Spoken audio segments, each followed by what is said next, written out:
She chose her biological father over the ones who loved her. Now she's back, but is it too late? Jacob had always taken pride in his ability to fix things.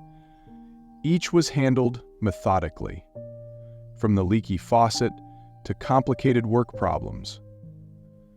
Where the one thing he and Amy couldn't fix, that of having a child of their own concerned, Jacob's resolve broke. It was Jacob who broached the subject of adoption first, after years of trying, after several heartbreaking rounds of failed fertility treatments. Amy had cried for hours, and later again, as the divided tugs of her desire to have a family and the guilt she felt for not being able to give Jacob the biological child he once dreamed about took hold. In came baby Kathleen, and the whole world changed. She was this perfect baby, with dark hair, big brown eyes, and the sweet little mouth that stole their hearts. Since he had brought her home, Jacob knew she was his daughter. Though of blood, she wasn't his. She was because of the bond he felt as he cradled her tiny form in his arms. Amy was happy, but there had been this silent insecurity. Just as Jacob had taken up the mantle of being a father like fish to water, Amy had long been paranoid that Kathleen might one day feel something lacking and search for her biological parents' love, not her and Jacob's. As Kathleen grew older, the family slipped into an easy cadence. Kathleen began to blossom. She was a bright, inquisitive child whose giggles set their world alight. Her childhood was flecked with gold family outings, bedtime stories, and whispers of reassurance through thunderstorms. They were the family Jacob and Amy had always dreamed of. Cracks in this perfect picture started to show when Kathleen turned 15. The questions are innocent enough in the beginning. Where do I get my hair from? Kathleen had asked that one evening while brushing her dark curls in front of the mirror. Neither you nor Dad have dark hair. Amy smiled softly. You're unique, sweetheart. It doesn't matter where you got it from. What matters is that you're ours. However, as Kathleen approached her 18th birthday, the queries became insistent. Do you think I look like them? My real parents, I mean. The word real landed with the wallop of a gut punch, though Amy barely blanched under it. She forced a bright smile. We're your natural parents, Kathleen. You're our daughter. I know that, Kathleen replied, her voice softening. But I need to know the rest. I want to meet them. When Kathleen reached 18, meeting her biological parents occupied her mind. Finding out who they were and where she originally came from became more than mere curiosity. This was a longing, a hole in her identity that one felt compelled to fill. Jacob and Amy found themselves in the dilemma of being supportive, yet fearful of what she might encounter. Finally, they agreed to let her contact the adoption agency. We knew this day would come, Jacob had said in the dead of night when he and Amy lay in bed, staring at the ceiling. She's always been so curious. I just thought we were enough, Amy whispered, her voice shaking. I thought she would never need to look for them. We're enough, Jacob said, but he wasn't as convinced. But we can't stand in her way. She has to find her answers herself. It wasn't until the adoption agency finally contacted Kathleen's biological father, Nicholas, that it was nothing short of a miracle. Overjoyed at meeting her biological father, Kathleen had wondered what it would be like seeing her face staring back at her. Nicholas agreed to meet her, and they arranged a reunion within weeks. There was something electric in the air on the night they met. Charismatic and laconic, he immediately put Kathleen at ease. He spoke with her about his youth, how he never got his life together and felt no regret. Free-spirited, he lived life entirely on his terms, much apart from convention. Kathleen admired his freedom in him, living untethered by the rules that had defined her. Every minute she spent with him took her further and further away from this orderly life that Jacob and Amy had provided for her. Nicholas represented all that was absent in the wild, wonderful world she had never known. The weekends at his house became more frequent, until soon Kathleen found herself drifting from the loved routines of days spent with her adoptive parents. Family dinners became less frequent, and few and far between. Amy sat across from Jacob, looking down as the chair beside her became increasingly unoccupied. They occasionally heard a momentary text and a rare phone call from Kathleen, but she was seldom home. It was a week since either of them had spoken with Kathleen. So one evening, Jacob turned to Amy across the table, his concern etching deep lines into his face. "She's slipping away," he said, his voice taut with an unshed fear. Amy's optimism brought her to reassure him.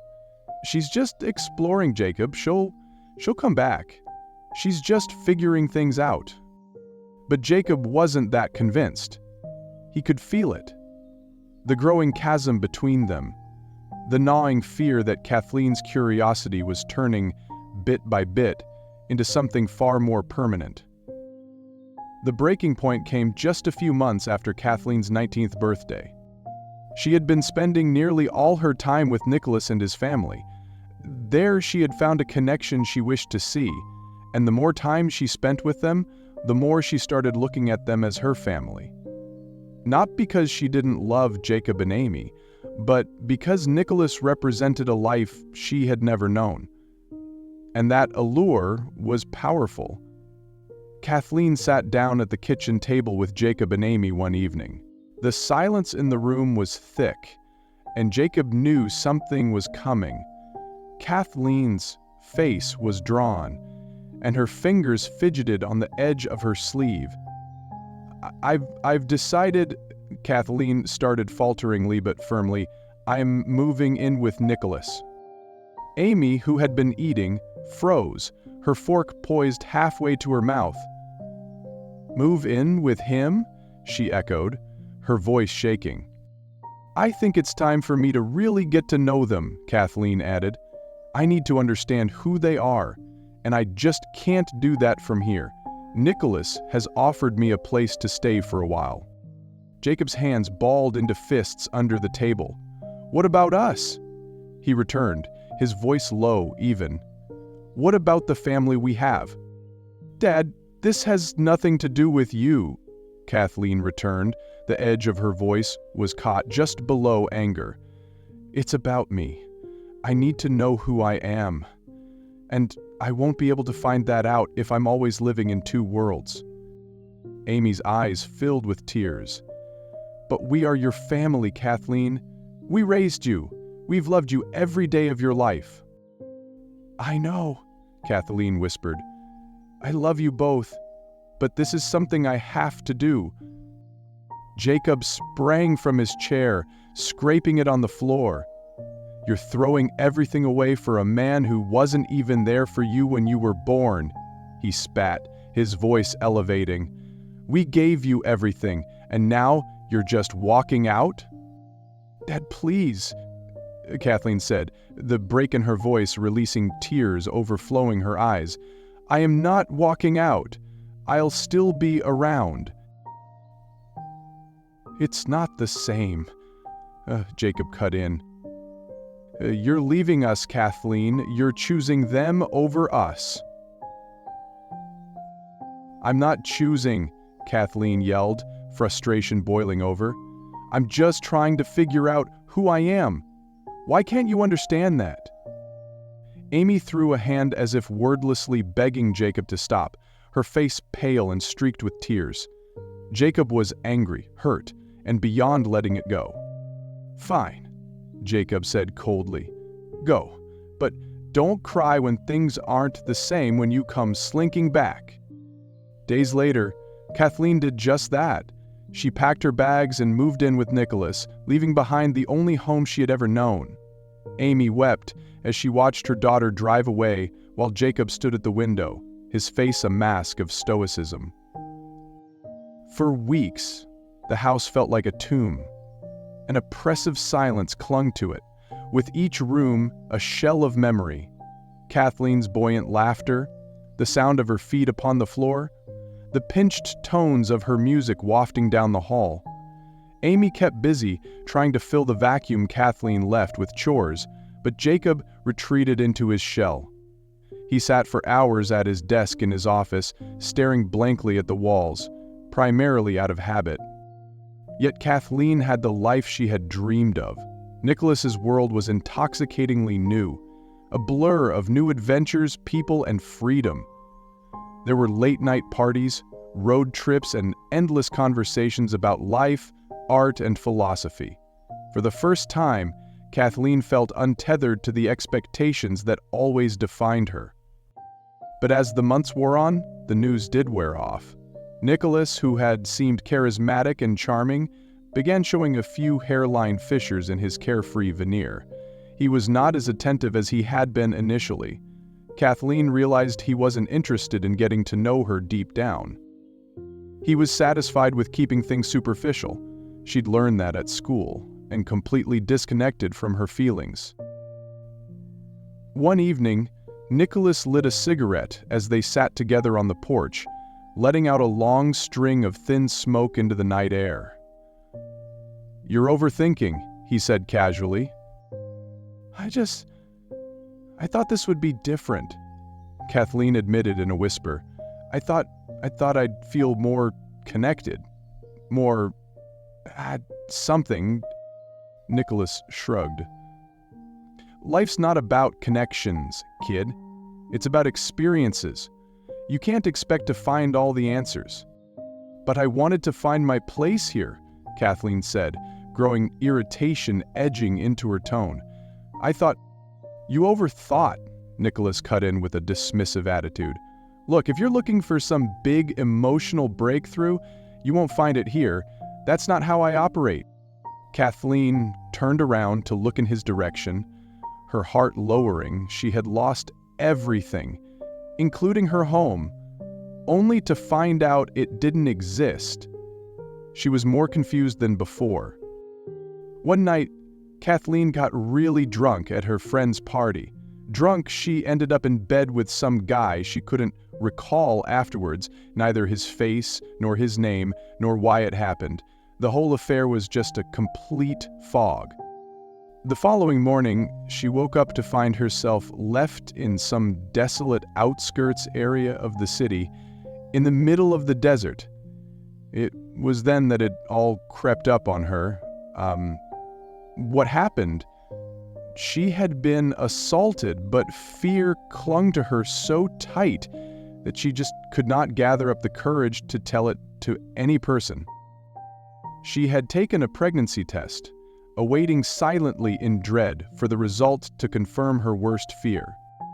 The final blow came when Kathleen found out she was pregnant. She had suspected it for weeks, but finding that out through the test made it really being hit by a freight train. She wasn't ready for this. She didn't even know where she stood with Nicholas, let alone how to raise a child. It wasn't until she finally mustered up the guts to tell him that Nicholas's reaction was colder than she thought it could be. He sat on the couch, his cigarette hung from his lips while he remained undisturbed. "So what are you gonna do?" he asked, ashing in an empty cup. Kathleen's heart fell. "What do you mean?" "Are you keeping it?" Nicholas finally asked, as his voice carried emotionlessness like his expression. Kathleen stared at him in utter disbelief. "Of course I'm keeping it. This is my child." Nicholas sighed, sinking back into his chair. "Look, I'm not cut out for this. I didn't sign up to be a dad for you. You know that." Kathleen's eyes welled up with tears. But we're in this together, aren't we?" "No," Nicholas said bluntly. "You're on your own, kid." But Kathleen had made her mind up she would have the baby and bring it up, come what may. She told her mother Amy, who pleaded with her to reconsider and terminate the pregnancy. Yet Kathleen was resolute, whatever the uncertainty of her future and however little she knew about the father of her child, she would bring this baby into the world and give it a chance at life. That night, Kathleen left his house and her world shattered. She had nowhere to go, nobody to turn to. The family she had left behind, Jacob and Amy, felt a million miles away, yet deep inside, she knew they were her only hope of acceptance. That night, just as Kathleen had appeared at the front door of Jacob and Amy's home, soaked and quaking in that rain-filled night, she stood there staring at a house that for so long reminded her of home, yet now was foreign, and one in which she no longer belonged.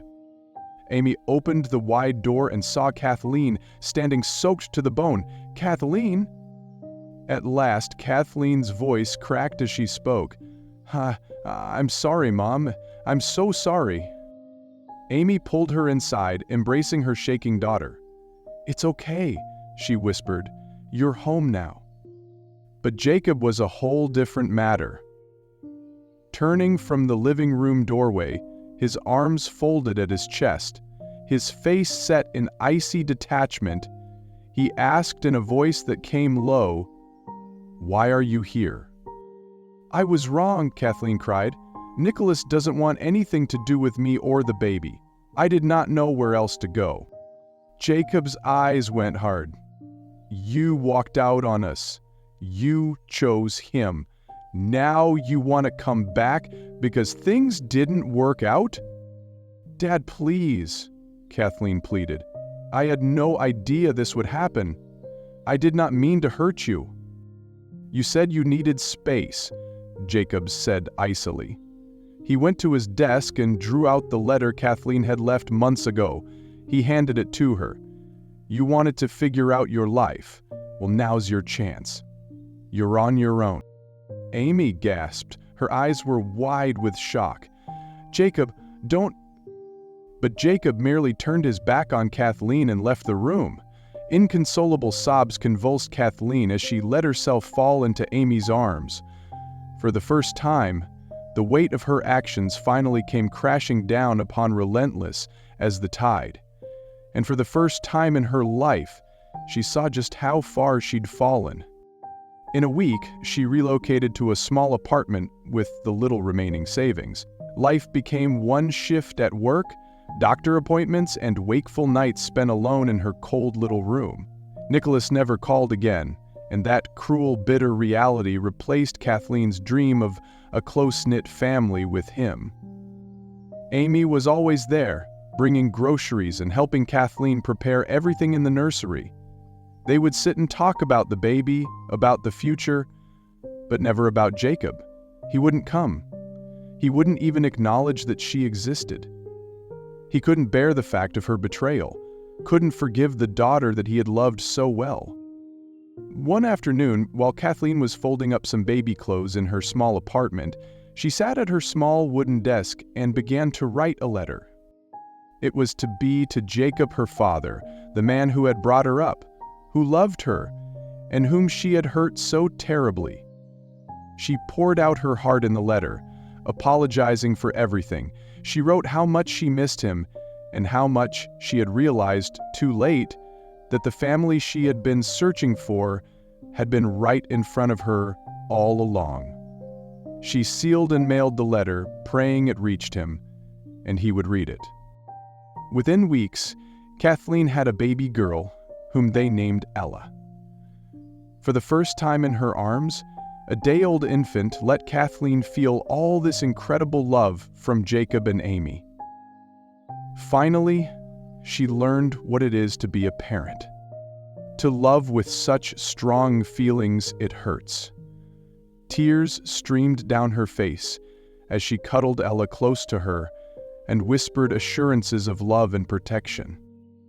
Amy was there, holding Kathleen through the pain and the joy, but Jacob was absent. Perhaps she had hoped, even prayed, that he would show up, but deep inside she knew better. It was just too vast a gulf between them. Days later, Kathleen received a letter from Jacob. A few lines. enough to cause a pang of heartache. I read your letter. I do not know whether I can forgive you yet, but I am considering it. Kathleen held the letter against her. Her tears poured onto the paper. It wasn't much, but it was a start. As months went by, Kathleen, with her single mother's life, was just comfortable, while she and Amy were growing close enough to each other. The time they spent with the baby, Ella, would go in peal, after continuous laughter and reminiscing about good times once shared as a family. Yet, there was always an empty seat at the table, and that was an absence draped upon them like a shadow. One afternoon, she sat in her small apartment, staring at Ella sleeping peacefully in her crib. Then she picked up her phone and stared at the number she had not dialed in months. Jacob's. Her fingers danced upon the screen. Her heart was racing. Should she call him, perhaps another try at bridging the gap? Or was this canyon between them too deep and wide to cross? The rain fell softly against the window as she sat there, filling the quiet room. Kathleen closed her eyes and listened as the steady rhythm of the rain threw up a question unwanted in front of her mind's eye. Would this family ever be whole again?